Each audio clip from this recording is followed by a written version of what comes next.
அவர்களை அன்போடு அழைக்கிறேன்.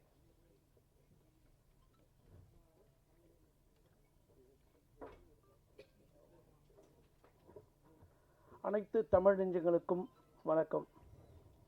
இந்த படையேண்ட மாவீர உங்களுக்கெல்லாம் சாதாரண திரைப்படமாக தெரியலாம். தயாரிப்பாளர் எங்களுக்கு பல நாள் கனவு, பல ஆண்டுகள் முயற்சி. ஆகையால் தயவு செய்து ஊடக நண்பர்களும், ஊடகம் என்ன YouTube, all media channel, paper channels, all the channels எல்லாருக்கும் எங்களுடைய தயாரிப்பாளருடைய வேண்டுகோள் என்னவென்று கேட்டால், நீங்கள் இந்த திரைப்படத்தை பற்றி உங்களுடைய ஊடகத்தில் எழுதும் பொழுது நல்ல முறையில் எழுதுங்கள். ஏனென்று கேட்டால், உங்களுடைய எழுத்து என்பது மற்றவர்களுடைய வெற்றியாக கொள்ளப்படும். இந்த வகையில் தயாரிப்பாளர் நாங்கள் வேண்டிக்கொள்வது, விகே ப்ரொடக்ஷன் என்பது பார்த்தா ஒரு இண்டிவிஜுவல் ப்ரொடக்ஷன் கிடையாது. It's a crowd funding movement. இனிஷியலாக தயாரிப்பாளர் பார்த்தோன்னாக்கா ஒரு 5 பேர் தான் வந்து இப்போ பேரில் போட்டிருப்பாங்க. இதுக்கு பின்னாடி பார்த்தா சற்ற ஏறக்குறைய ஒரு 1000 பேர் ஃபண்ட் பண்ணியிருக்காங்க இந்த படத்துக்கு.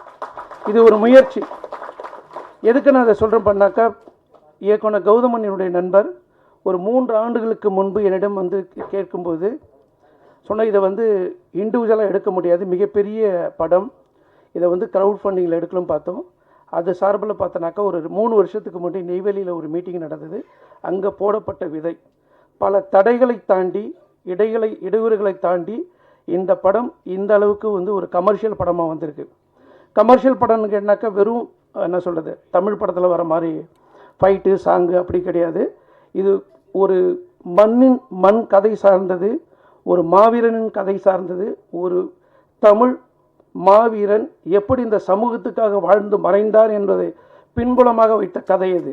நீ நினைக்கலாம் சாதாரணமாக வந்து கற்பனை கதைன்னு சொல்லலாம். அவர் முன்னாடி தயாரிப்பாளர் சொல்லியிருக்காரு, இது உண்மை சம்பவம். நிகழ்வுகளும் காட்சிப்படுத்தலும் வேணால் கமர்ஷியலாக இருக்கலாம், ஆனால் ஒவ்வொரு நிகழ்வும் உண்மையாக பேப்பரில் வந்த நியூஸாக இருக்கும். அப்படி இல்லைன்னா அரசாங்கத்துடைய பதிவேட்டில் இருக்கிற நியூஸாக தான் இருக்கும். இது எதுவும் கற்பனை கடையில் வந்து எதுவும் படத்துக்காக எடுத்தது கிடையாது. எதுக்கு அது எடுத்தோன்னு கேட்டால், தயாரிப்பாளர்லாம் கேட்டோம்னாக்கா, நம் தமிழினத்தில் பார்க்கும்போது பார்த்தா நிறைய வரலாறுகள், மறைக்கப்பட்ட வரலாறுகள் இருக்குது. அந்த வரலாறு உண்மையாக அடுத்த தலைமுறைக்கு இந்த ஊடகத்தின் மூலமாக போகும்போது வெளிச்சம் வரும். அதுதான் வந்து இயக்குனர் சொல்லும்போது சொல்லியிருக்காரு, தமிழினம் 3 இடத்துல திருப்பி அடித்தது, இது இந்த இடமும் சொல்லியிருக்காரு. இது உண்மை வரலாறு, இது யாரும் மறுக்க முடியாது. மற்ற எல்லா இடத்திலும் இந்த தமிழினம் அடி வாங்கி கொண்டு தான் இன்றும் இருக்கிறது. அந்த வகையில் இது ஒரு உத்வேகத்தை தமிழ் இனத்துக்கு கொடுப்பதை தாண்டி, தயாரிப்பாளர் எங்களுக்கும் நீங்கள் எழுதுகிற ஒவ்வொரு எழுத்தும் எங்களுக்கு வெற்றியாக வந்ததுன்னா, இதன் மூலம் பல இளைஞர்களுக்கு நம்மளே சொன்ன, இது it's not a single owner project. ஒரு 1000 பேர் வந்து ஃபண்ட் பண்ணியிருக்காங்கன்னா, அங்கே 1000 பேர் வந்து பெரிய லாபத்துக்காகலாம் ஃபண்ட் பண்ணல. இது ஒரு கூட்டு முயற்சி. இந்த முயற்சி வெற்றி அடைந்தால் இதன் மூலம் பல இளைஞர்களுக்கும், வாய்ப்பு இல்லாமல் இருக்கிற இயக்குநர்களுக்கும், நடிகர்களுக்கும் இதன் மூலம் பயன்பெறும் என்று கூறி வாய்ப்புக்கு நன்றி சொல்கிறேன். நன்றி, வணக்கம்.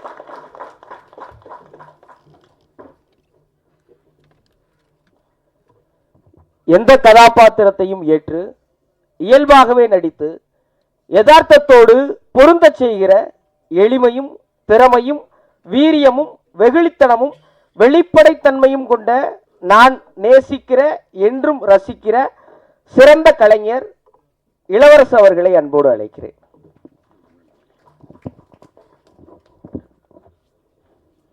ஊடக நண்பர்கள் அனைவருக்கும் இனிய மாலை வணக்கம். மேடையில் அமர்ந்திருக்கின்ற V. Sekar sir, Sivasakthi Pandian sir, நீதியரசர் கலையரசன், மரியாதைக்குரிய விகே ப்ரொடக்ஷன்ஸ் தயாரிப்பாளர்கள் அனைவருக்கும், Selva master, Perarasu, Sridhar master, Dinesh, cameraman Gopi, ஏற்கனவே வெற்றி மகேந்திரன் கொஞ்சம் ஒர்க் பண்ணார், அதுக்கப்புறம் படம் பண்ண முடியல, இந்த படத்தில் ஒர்க் பண்ண தம்பி கோபி, எல்லாருக்கும் என்னுடைய மனமார்ந்த வாழ்த்துக்கள். மாறி மாறி எடிட் பண்ண எடிட்டருக்கு என்னுடைய ஒரு சேலஞ்சாக எடுத்துக்கிட்ட எடிட்டருக்கு என்னுடைய வாழ்த்துக்கள். ஒரு பகுதியில் வாழ்ந்து ஒரு அரசியல் கட்சி பின்புலத்தில் தமிழ்நாட்டுக்கு அறிமுகமான ஒரு மனிதனுடைய கதை. அதில் வந்து சில கதாபாத்திரங்கள் சில கதையை வந்து காட்சியாக சொல்ல முடியாது, ஏதோ ஒரு கேரக்டர் மூலமாக அந்த கதையை நகர்த்திக்கிட்டே போகணும். அது சில டைரக்ஷன் உத்தியில் அது ஒரு விதமான உத்தி. அதை தான் அந்த மாதிரியான ஒரு கதாபாத்திரம் தான் என்னுடைய கதாபாத்திரம். பெரும்பாலும் காவல்துறை அப்படின்னா ஐபிஎஸ், அல்லது டிஜிபி அந்த பெரிய ஐபிஎஸ் லெவலில் இருக்கிறவங்க அல்லது டிஎஸ்பி எஸ்பி அது மாதிரி பார்ப்பாங்க. பட் கிரவுண்ட் ரியாலிட்டியில் அந்த கான்ஸ்டபிள் கேரக்டர்ஸ் வந்து நிறையா ப்ளே பண்ணோம். அதிகாரிகளுக்கும் விசுவாசமாக இருக்கணும், லோக்கல் இருக்கவங்களோடையும் ஒத்து போகணும், உளவும் பார்க்கணும், உளவும் சொல்லக்கூடாது, ரகசியமாக இருக்கணும், ரகசியத்தையும் சொல்லணும். இப்படி எல்லாத்தையுமே கட்டி காக்கிற ஒரு என்ன செய்கிறதுனே தெரியாமல் புலம்பிக்கிட்டு மன உளைச்சலோடையும் நோயாளியாகவும் வாழுகிற பலர் ஒரிஜினல் போலீஸுக்கு ஒரு ஒரு கதாபாத்திரம் தான் என்னோட சினிமா போலீஸ். அது இந்த பக்கம் பேலன்ஸ் பண்ணணும், அந்த பக்கம் பேலன்ஸ் பண்ணணும். இந்த படத்தில் வந்து என்ன கௌதமன் வந்து எனக்கு கிட்டத்தட்ட ஒரு 25-30 வருடமாக தங்கர்பச்சண்ட ஒரு பொண்டல்லேருந்து அப்பப்போ எப்போயாவது பார்த்துக்கிறோம், பேசுவோம். திடீர்னு பார்த்தா அவர் அங்கே போராட்டம், இங்கே போராட்டம், இங்கே போராட்டம், என்னடா எங்கே போனாலும் போராடிட்டே. இப்போ ஒரு நாள் பார்க்கும்போது நீ 2010 ஏதோ பாப்பா வந்து ஏதோ ஒரு ஃபங்க்ஷன் அட்டன் பண்ணும்போது அந்த ஹோட்டலில் ஃபங்க்ஷனில் பார்த்தோம். அப்போ நான் ஒரு நண்பனை கேட்டேன், உனக்கு சினிமாவோட அரசியல் உனக்கு ஈடுபாடு இருக்காப்பா, உன்னால் என்ன ஐடியாவில் நீ அரசியலுக்கு போகிற?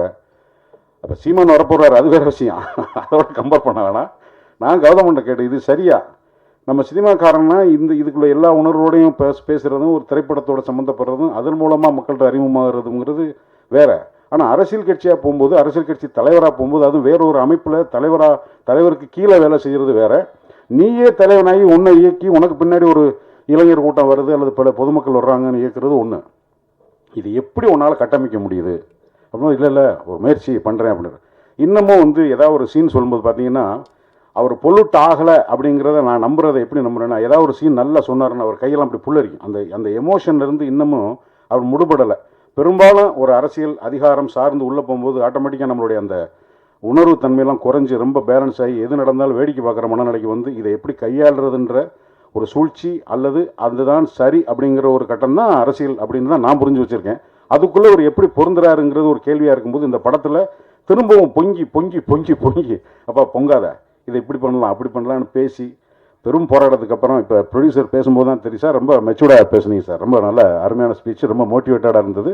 ஒரு 1000 பேர் ஃபன் பண்ணுறீங்கிறது சினிமாவுக்கு எதிர்காலத்தில் தயாரிப்பாளர் சிவசக்தி பாண்டியன் சார், வி சேகர் சார்லாம் இந்த சினிமாவில் வந்து பழம்பெரும் இப்போ தயாரிப்பாளர்கள் பணம் காசு எப்படி பெறட்டுறதுன்றது அவ்வளோ சாதாரண இல்லை. ஒரு ஷூட்டிங் முடித்து அந்த படத்தோட ஆடியோ ரிலீஸ் ட்ரெய்லர் ரிலீஸ் வந்து தேட்டருக்கு போகிறதுங்கிறது இன்றைய சூழ்நிலை மிகப்பெரிய சவால். அது பொருளாதார ரீதியாக பல்வேறு சிக்கல்கள் இருக்குது. ஊடகங்களில் வந்து தேட்டர் ரிலீஸ் ஆகி இப்போ வெளியில் வர்றதுக்கு முன்னாடியே படங்களில் வந்து இந்த படம் அது இல்லை அப்படி இப்படின்னு போகும்போது அதையும் தாண்டி சில படங்களை வந்து மக்கள் எதை விரும்பி பார்த்து காப்பாற்றுறாங்க. இந்த படம் அந்த மாதிரி ஒரு எமோஷனலான ஒரு அப்ரோச் உள்ள ஒரு படம். அதில் ஒரு நல்ல கதாபாத்திரம் கொடுத்ததுக்காக கௌதமனுக்கு என்னோட நன்றி. கௌதமனுடைய புதல்வர் எங்கே இருக்காரு? ஐயா, நான் மாயாண்டி குடும்பத்தோடு ஒரு 10 வருஷத்துக்கு முன்னாடி ஒரு படம் நடித்தேன். அதில் எங்கள் அக்கா மையன் ஒருத்தன் வந்து படிக்க போவான். அவனை ஒரு சின்ன சண்டை சீன் வரும்போது எனக்கு ஒரு டைலாக் எடுத்தார், டேய் ஜாக்கிரதையாருடா, ஊருக்குள்ளே எல்லாரும் இழுத்து விட்டு போயிடுவாங்க, ஒழுங்காக போய் படி அப்படின்னு. அதைத்தான் நான் உனக்கு சொல்ல விரும்புகிறேன். சமீபத்தில் உன்னை பற்றி ஒரு செய்தி வந்தது, எதையா இழுத்து விட்டு போயிடுவாங்க, உன்னுடைய இலக்கு எதுவோ அதில் நீ ஜாக்கிரதையாக இருந்து